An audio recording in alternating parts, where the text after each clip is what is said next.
강남 좌파라는 말이 가끔 언론에 나옵니다. 어떤 뜻일까요? 강남에 사는 좌파라는 뜻이겠죠?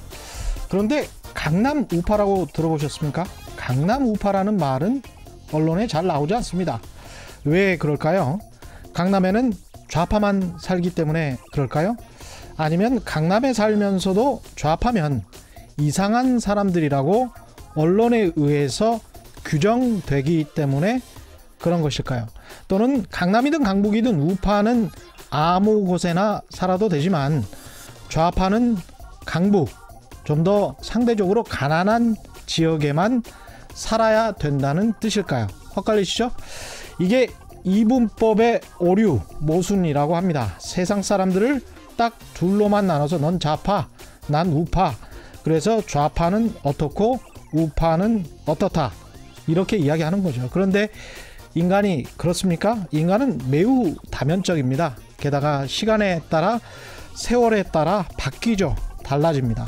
어제의 좌파가 오늘의 우파가 될 수도 있고, 이런 측면에서는 좌파지만 아들이나 딸 교육에서는 우파다, 이렇게 될 수도 있습니다.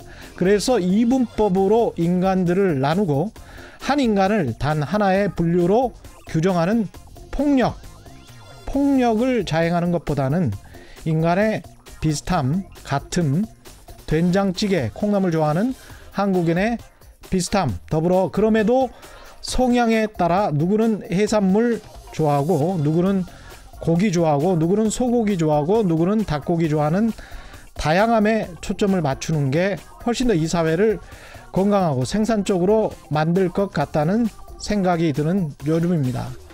사람은 좌파도 우파도 아닐 수 있습니다. 안녕하십니까. 세상에 이익이 되는 방송 최경영의 경제쇼 출발합니다. 오늘의 돌발 경제 퀴즈입니다.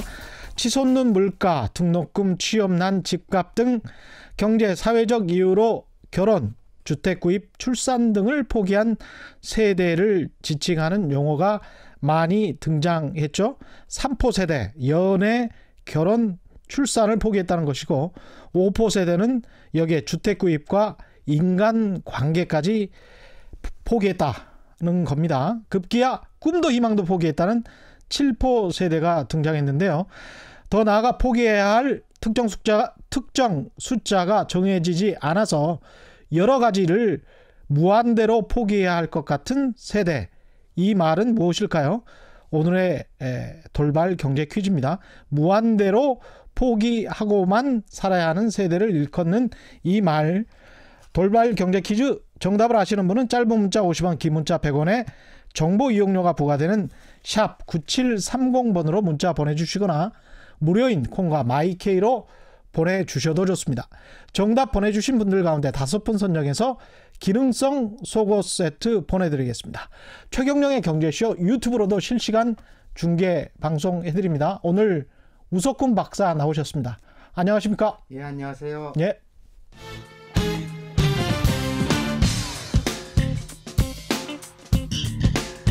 최경영의 경제쇼 수요 심화 토론. 대한민국 최고 전문가들과 경제 이슈에 대해 한 걸음 깊이 들어가 봅니다. 네, 조국 법무부 장관 후보자가 지난 월요일 기자회견에서 흑수저 청년들은 저 같은 부모가 없어서 저희 아이처럼 합법적이더라도 제도를 누릴 기회가 없었을 것이라면서 그 점에 대해서 청년들에게 미안하고 가슴이 아팠다, 이런 이야기했습니다.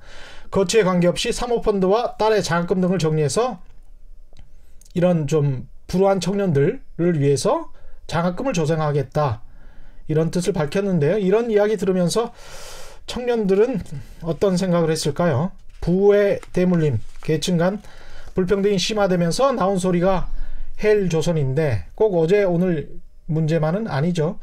반면에 기회평등이라는 것도 애당초부터 사기였다, 환상이었다, 이런 주장도 나오고 있습니다. 오늘은 우리 사회 불평등 문제에 대해서 집중적으로 고민해보는 시간 갖겠습니다. 우석훈 박사 나오고 계십니다. 안녕하세요. 예, 안녕하세요. 예, 88만원 세대를 그때 썼을 때가 언제였습니까? 그게? 쓴 건 2006년이었고요. 2006년도 예, 나온 거는 2007년에 7년. 나왔죠. 그때 지금으로부터 그러니까 한 12년 전 되겠습니다. 예. 그때는 예. 그 IMF 경제 위기 이후로 한국 경제가 제일 좋았을 때였어요. 그나마 예, 금융위기 직전이니까 그때 성장률도 한 7%, 5%, 7% 이제 계산마다 좀 다른데 5% 정도 예, 됐었던 것 같습니다. 그 정도. 노무현 정부 때 말기 정도네. 예, 그리고 그 패턴도 좋았던 게 그때는 원화가 상승을 했거든요. 그랬네요. 또 원화 상승을 하면은 나머지가 나빠진다고 했는데 수출이 또 좋았어요. 예, 맞습니다. 예. 그리고 집값이 그 직전에 또 엄청 올랐는데 집값도 좀 내려올 때였거든요. 예. 그러니까 부동산도 안정화되고 수출도 괜찮은데 원화는 강하고 굉장히 좋았을 때 썼던 거예요. 근데 이렇게 가면 좋았을 때 썼었던 거임에도 불구하고 88만 원 세대였잖아요. 아니 이거 보니까 이 패턴대로 가면은 예. 이거는 청년들이 망하는 시스템이더라고요. 그때도 12년 전에도 그때는 다 괜찮다고 하는데 이게 괜찮은 게 아니에요. 이렇게 보면 그러니까 경제는 우리가 예측을 하는데 맞을 때도 있고 안 맞을 때도 있거든요. 그렇죠. 근데 구조적으로 보니까 이거는 10년 안에 망할 것 같다라는 느낌이 들더라고요. 10년 안에 망할 것 같다. 그러니까 지금 보면 시점을 특정하지는 않다고 하더라도 구조적인 문제는 근원적인 문제는 발견했다 이런 말씀이시네. 그랬더니 그 다음에 바로 망하더라고요. 그 다음에 바로 망했다는 게 어떤 뜻이에요? 글로벌 금융이 생기면서 완전 망했죠. 2006년도에 이 책을 쓰기 시작했는데 2008년에 세계 경제가 그야말로 폭망했으니까요. 그때 한국 경제도 굉장히 안 좋았고 안 좋았습니다. 그 사람들이 기억하실지 모르지만 그때 4대강 사업을 하면서 내건 이유 1번이 청년들이 일자리가 없다였어요.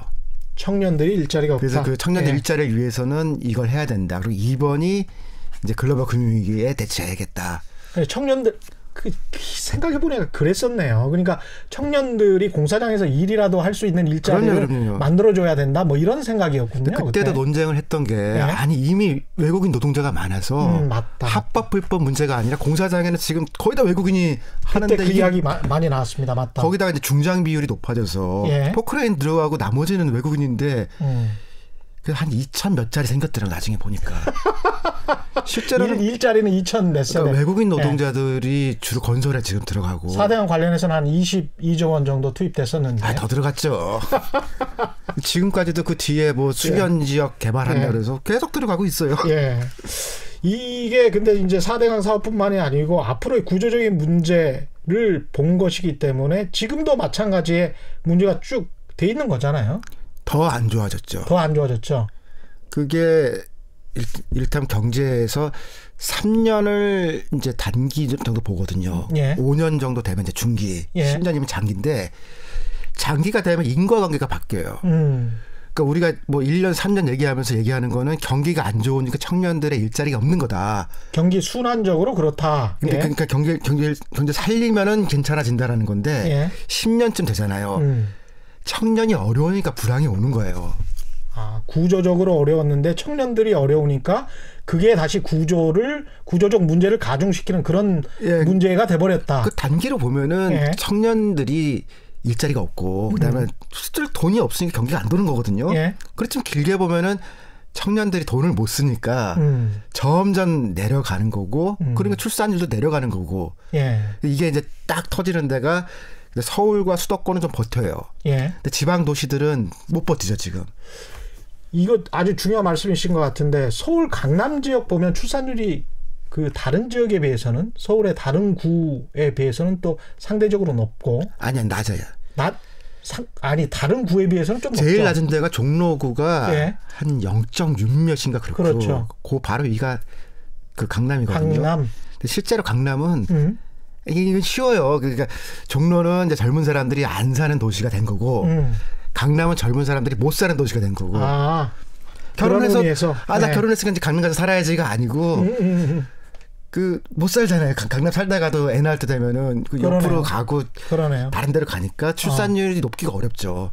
근데 지역 같은 경우에 그 여수랄지 울산이랄지 이런 곳들은 출산율이 상대적으로 좀 높잖아요. 이제 이렇게 돼 있을 거예요. 대부분 낮은데 높은 데는 이제 국제 결혼이라고 할까요? 그런 그러니까 것들은 이제 해남이나 뭐 이런 것들 그런 데들이 일부 있고 산업 단지가 있는 곳들은 또 그래도 조금 높습니다. 그것도 좀 옛날 얘기고 벌써 또 이 조선업에 한번 쫙 오고 그다음에 그렇죠. 또 자동차 이 조립 공장들 철수하고 그래서 이게 우리가 익숙하게 알던 얘기들이 이제 안 맞아요. 그러니까 제가 이제 질문 드리려고 했었던 것은 뭐냐면 집값 문제하고 이게 계속 3포 세대, M포 세대, 뭐 7포 세대 이런 이야기를 하니까 집값 문제하고 출산율 문제하고 그다음에 직장 문제, 정규직 문제 이런 것들이 다 연결돼 있는 것 같던데 그렇죠, 그런 그렇죠. 것들이 어느 정도 그래도 여건이 좀 괜찮은 산업단지가 있는 곳들이면서 집값이 좀 싼 지역들은 도시 지역이지만 그나마 좀 출산율이 좀 높다. 그런 말씀. 그랬는데 서로 다 어려워지면서 이제 뭐 여기나 저기나 마찬가지가 됐다. 근데 지금 출산율이 뭐 전국적으로 따져도 근데 이게 약간 서울이 0.9명 정도니까 선행지표 역할을 해요.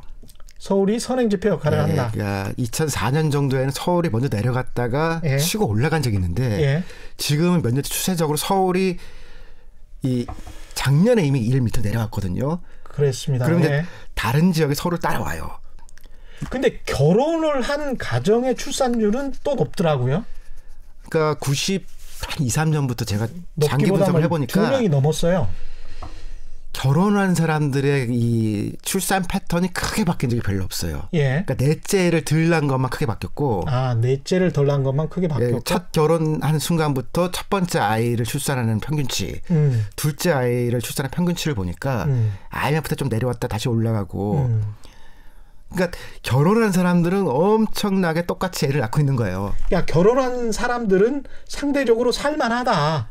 이렇게 이야기할 수 있겠네요. 그렇게 된 거죠. 그러니까 셋째를 조금 덜 낳는 경향이 있지만 첫째, 둘째까지는 그냥 똑같이 낳는 거거든요. 결혼을 한다는 것은 미래에 아이를 낳는다는 것을 전제로 하고 결혼을 하고 실제로도 낳고 있다.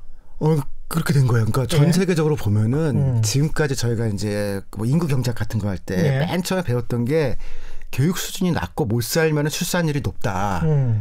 제 대학교 때 그렇게 배웠거든요. 그렇습니다. 근데 우리나라는 이게 그렇지 않아요.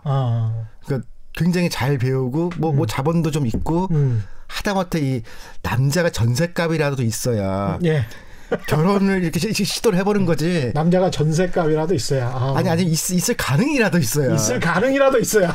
아니 커피 한 잔 마시자는 말을 하려고 해도 여성들도 그럴 거 아니에요. 생긴 걸 보니까 전셋값이라도 있게 생겼네. 근데 이게 누가 시키질 않아도 부모가 사는 지역을 보니까 전셋값이라도 대줄만 하네. 뭐 이런 거를 이제 따질 수밖에 없죠. 그럼 막 욕할 거 아니에요. 근데 입장 보고 생각해봐. 그 커피 잘못 먹었다가 내가 반할 수 있는 저 사람한테 큰일 나는 거 아니야. 인생이 저당 잡히는 거죠. 이 반하는 걸 무서워하더라고요. 반하는 걸 무서워하는구나. 사람이니까 내가 사랑하고 연애하는 걸 저 사람이 무서워해. 너무 좋으면은 마음이 가잖아요. 그러니까 애당초 커피를 마시면 안 되는 거예요. 이 일본하고 거의 비슷하게 갑니다. 이런. 근데 일본도 이 정도는 아니에요. 일본도 이 정도는 아니다. 제가 이제 일본이랑 한국이랑 이 지방 소도시 비교를 해보면은 확실히 일본 지방 소도시에는 유모차 타고 다니는 사람들이 많아요. 소도시는 맞습니다. 소도시는 바글바글바글해요. 그게 일본이 우리보다 선진국이라는 점인 것 같아요. 근데 지방 소도시 한국에 가잖아요. 아저씨들 막걸리만 마시고 있어요. 할아버지들하고. 맞습니다. 유모차 볼 일이 없어요.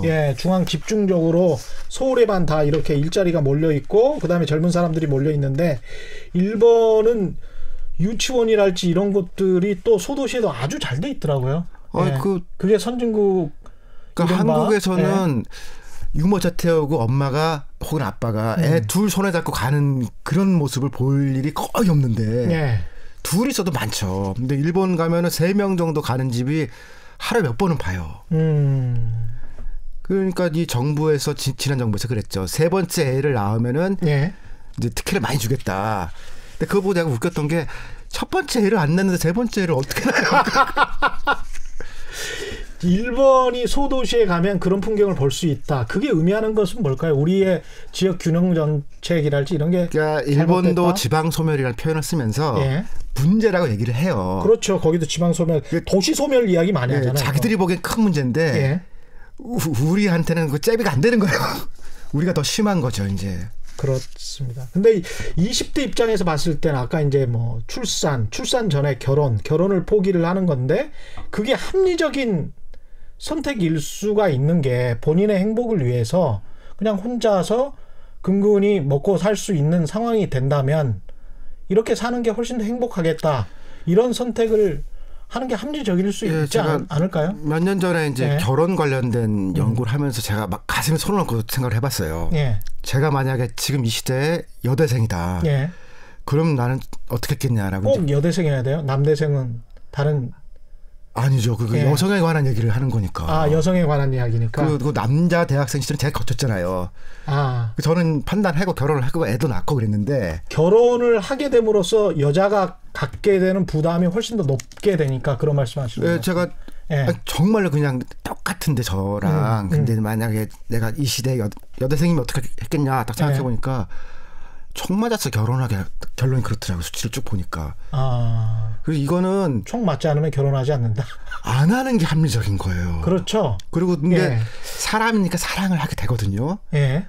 사랑이 커서 결혼하는 거지. 너무 커서. 근데 사랑이 두렵게 되는 거네. 두렵죠. 그러니까 현실적으로. 이 연애나 그런 게 아니고 예. 썸 탄다고 하잖아요. 그냥 썸만 타다 많은 게 좋을 수도 있고. 이거는 해지가 굉장히 쉬운 형태거든요. 그러네요. 근데 그 부모들이 또 이제 뭐 추석날 가면은 썸만 타지 말고 이렇게 해라 그러잖아요. 예. 그것도 모르고 하는 얘기예요. 썸이라도 타는 게 그래도 얼마나 지금 다행인, 그래도 좀 이렇게 뭐 가능성이라도 있는 거잖아요. 그나마.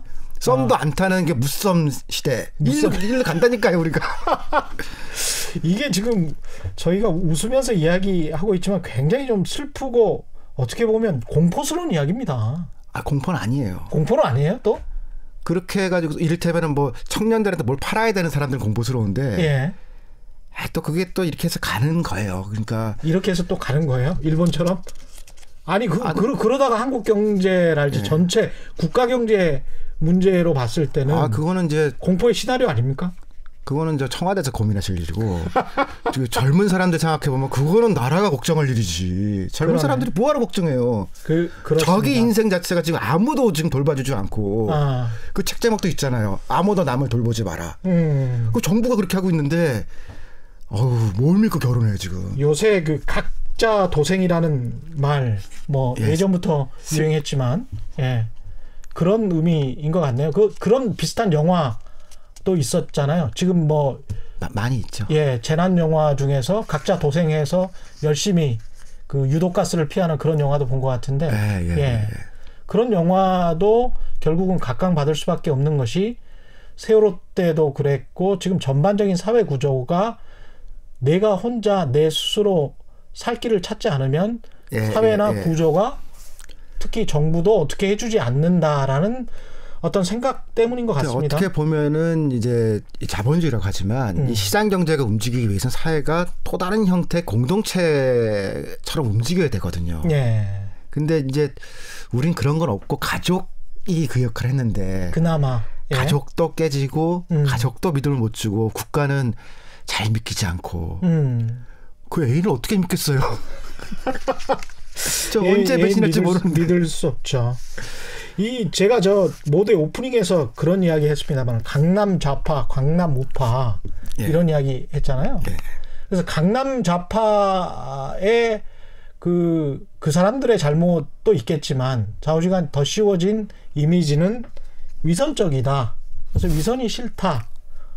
그러면 강남 우파처럼 재건축 아파트를 넓게 본인들의 이익에 맞게 그렇게 해서 그 기득권을 계속 유지하겠다. 그것을 또 찬성하는 것은 아닐 거란 말이죠. 이게 딜레마예요.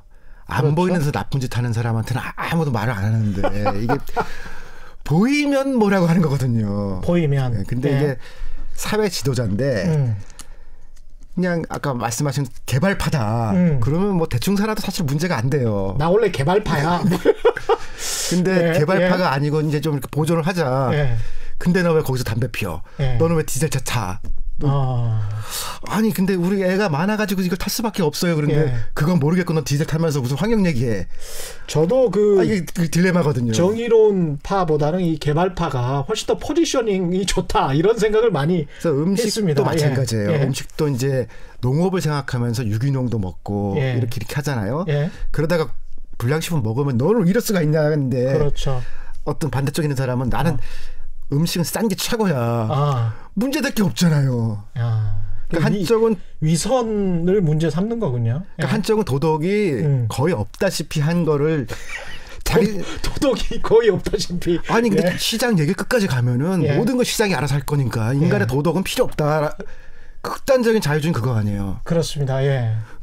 싼 거 먹고 너도 싸게 만들어라고 하는 것이 맞다고 하는 사람들은 학교도 비싼데 보내면 안 돼? 나는 돈 있어. 뭐 문제될 게 사실 이게 누구 때리거나 이러기 전에는 안 될 게 없거든요. 그렇죠. 그 반대편에서 도덕을 얘기하고 윤리를 얘기하면은 어메 걸릴 게 너무 많은 거예요. 그렇죠. 이게 옛날로 치면 유교적으로 보면 신독이라고 해서 혼자 있을 때도 남이랑 있을 때랑 똑같이 언행에 일치해라 뭐 이런 이야기 또는 영어로 하면 인테그리티라고 해서 인테그리티. 진짜 어려운 단어. 정말 신실한 것 있잖아요. 정말 신실한 것. 겉과 속이 다 일치하는 것. 이게 사실은 인간이 추구하는 굉장히 높은 도덕률인 거는 사실인데 아주 쉽게 왜냐하면 다 위선적이기 때문에 인간이. 이게 공중파에서 되는 얘기는 모르겠는데 예전에 저희 있을 때 레닌 사진이 나왔어요. 근데 레닌 사진이 상반인 사진인데 레닌이 배가 나온 거예요. 레닌이 배가 이렇게 나올 수가 있었냐 그랬더니 적들의 음모라는 거예요. 이 사진이 조작된 거다. 사진이 조작된 거다. 실제로 배는 나왔죠. 당연히 조작했을 리가 없는데 너무 멋있는 그런 사람의 상상을 막 하다가 이거는 적들의 음모다. 이른바 이 배부른 사람이었다. 이게 뭐 잘 먹은 사람 아니냐 이게. 그 시절에 잘 먹는 배가 불렀다는 거는 상당히 또 상징적인 의미가 있습니다. 그래서 거기다가 레닌이니까 그거를 우리가 받아들이지 못하고 적들의 음모라고 그랬거든요. 저 사람이 그럴 리가 없어. 그러고 살았어 옛날에. 옛날에 그 사회주의나 공산주의가 학생 운동권에서 이제 유행을 했을 때는 그런 이야기를 할 수가 있었을 것 같고요. 근데 이제 지금 현재 20대 문제는 상당히 일상적인 문제잖아요. 그리고 이 분노도 일상적인 분노인 것 같습니다. 하루하루가 힘들어요. 그리고 특히 우리나라 학생들이 그 초등학교부터 대학생까지 자유 시간이 너무 없어요.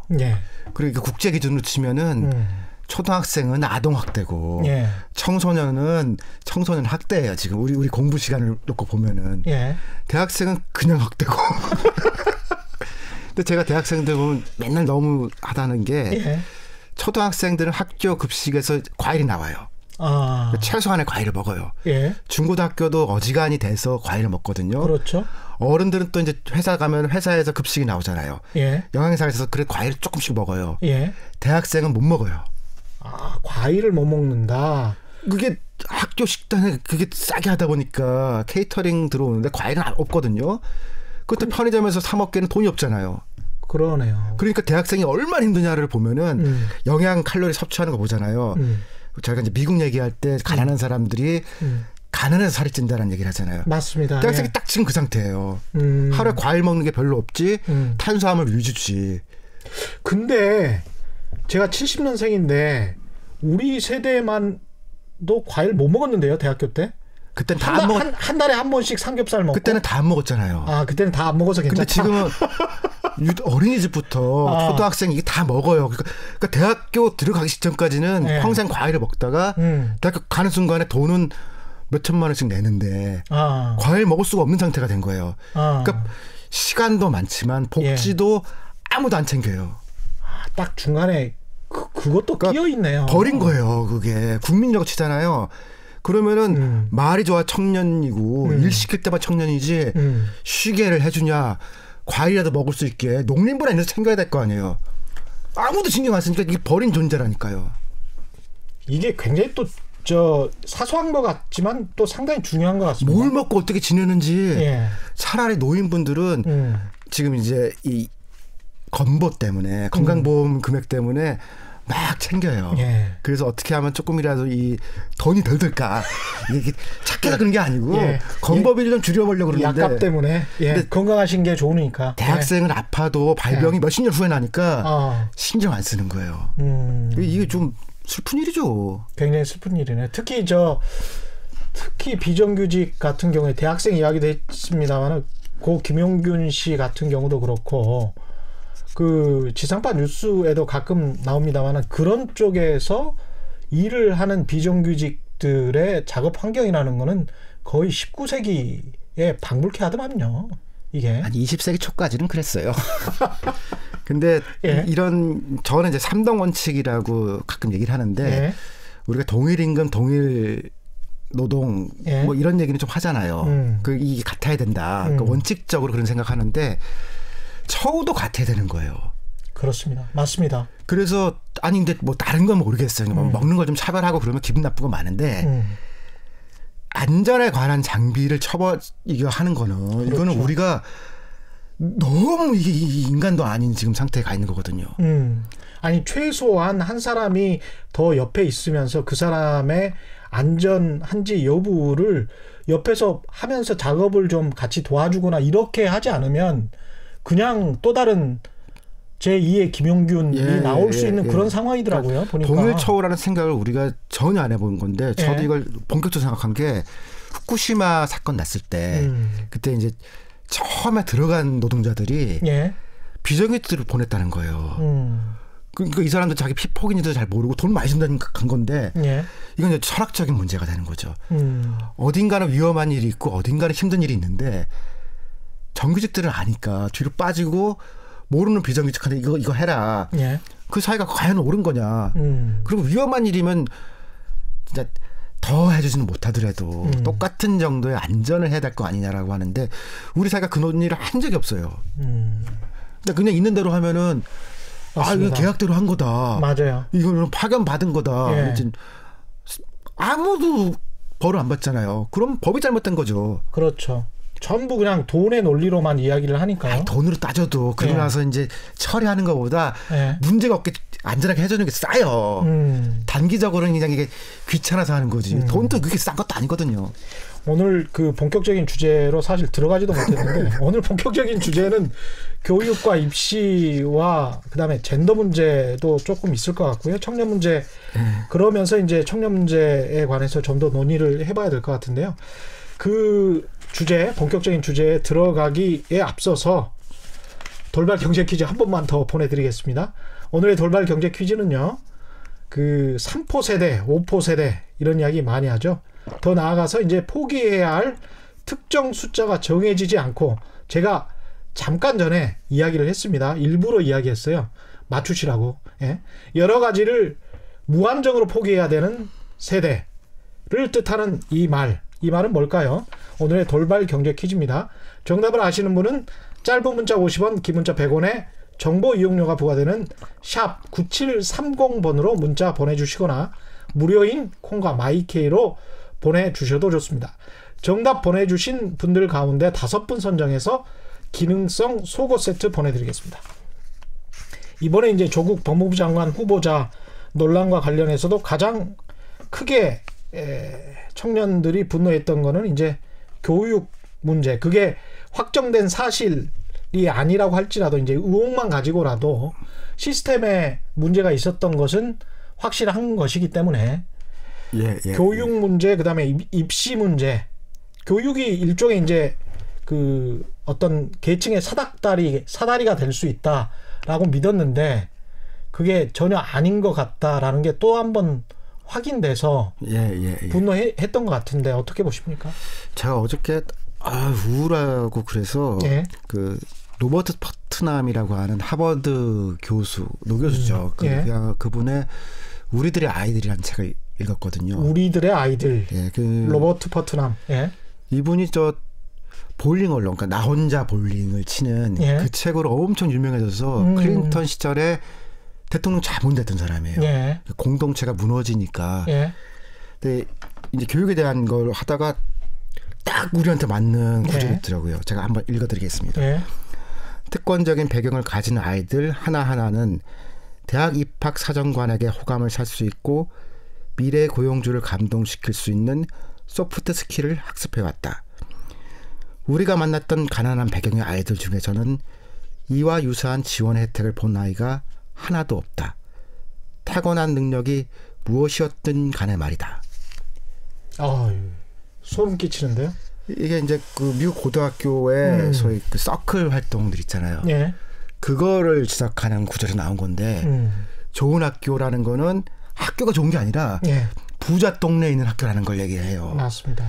거기는 정부도 돈을 많이 주지만 부모들도 돈을 많이 줘서 맞습니다. 하다못해 과외라거나 축구라거나 뭐 미식축구라는데 선수들하고 한다는 거예요. 아니 사립 고등학교에서 미국 같은 경우에 이제 조정이랄지 이런 거를 하지 않습니까? 예. 승마랄지 이런 거를 배우는데 그런 것을 배우고 테이블 매너를 배우고 이랬던 어렸을 때부터 그랬던 학생들이 입학 사정관 대부분은 백인일 텐데 또 백인의 중산층 이상일 텐데 그 사정관에게 보여지는 자신의 이미지를 그거는 뭐 어떻게 어디에서 훈련받거나 교육받을 수가 없죠. 완전히 출생 배경에 따른 것이니까. 근데 이 얘기가 슬펐던 거는 이 소프트 스킬이라는 거를 미국의 교육과정에 집어넣은 게요. 예. 흑인이나 이런 가난한 학생들 때문에 그랬다는 거예요. 원래는 배우는 거는 일반 학교도 다 가르칠 수 있는데 예.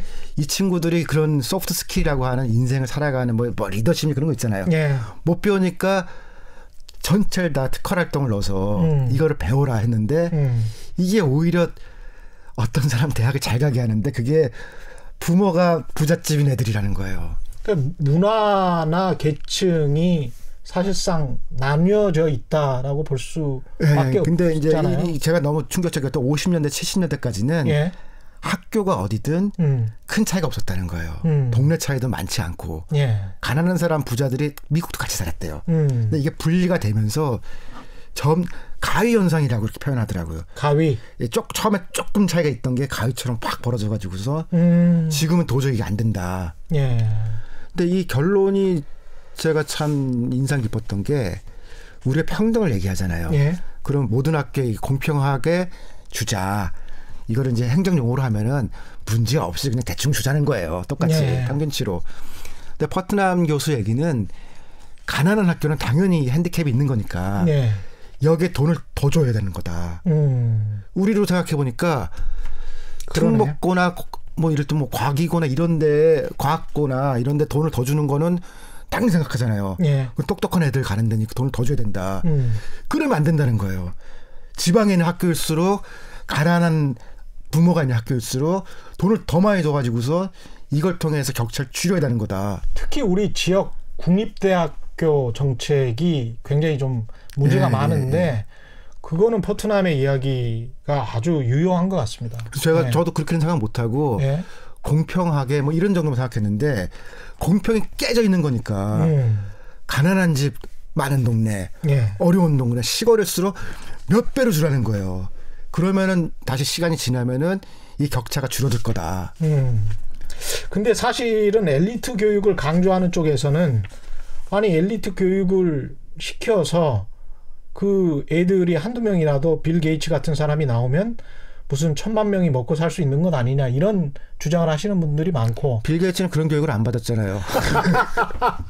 빌 게이츠 학교 가는 거 싫어하고 자기가 필요한 모든 거 동네 도서관에서 배웠다 뭐 그렇게 쓰던데요. 아니 근데 이제 어머니도 저 교장 선생님 비슷하게 뭐 이랬었고 집안은 괜찮았어요. 중상류층이었는데. 그러니까 공부하기 싫어졌던 거 아니에요. 그래서 똑똑해진 거지. 빌 게이츠가 엄마 시키는 대로 이렇게 했으면 마마보이죠.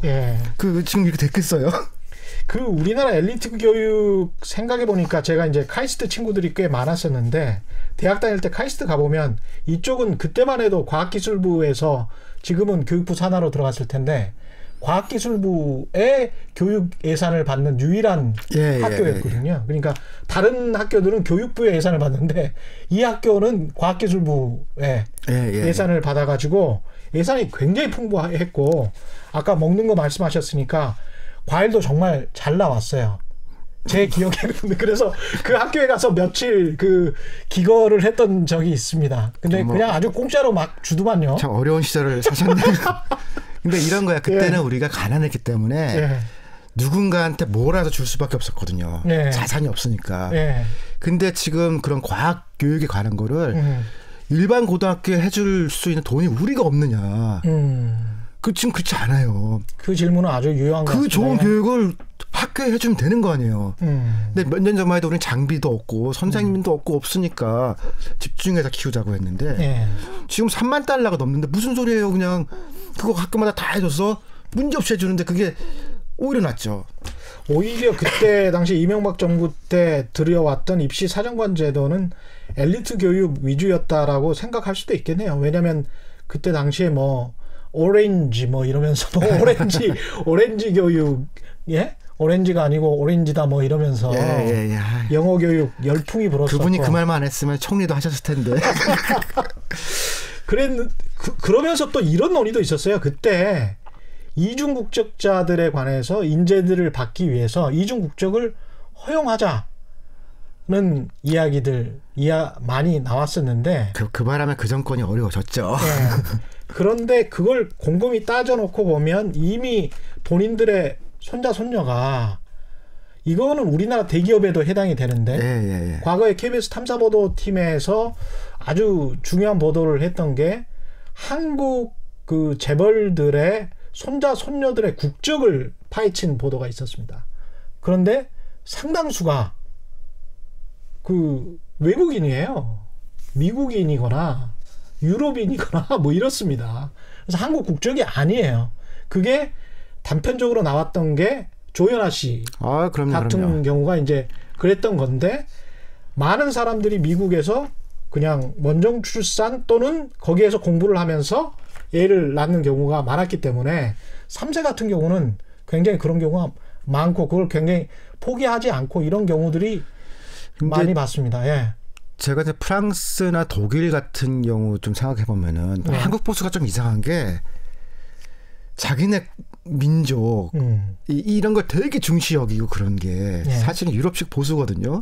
그래서 좋은 잘은 안 해요. 막 약간 인종주의에 가깝게 가면서 뭐 눈 색깔은 어때야 되고 뭔 어때야 되고 우리는 뭐 정통 뭐 어느 어디고 무슨 성에서 나서 그런 나라에서는 사실 우리나라처럼 그런 보수가 했으면은 국회의원 안 돼요. 불가능해요. 그렇죠.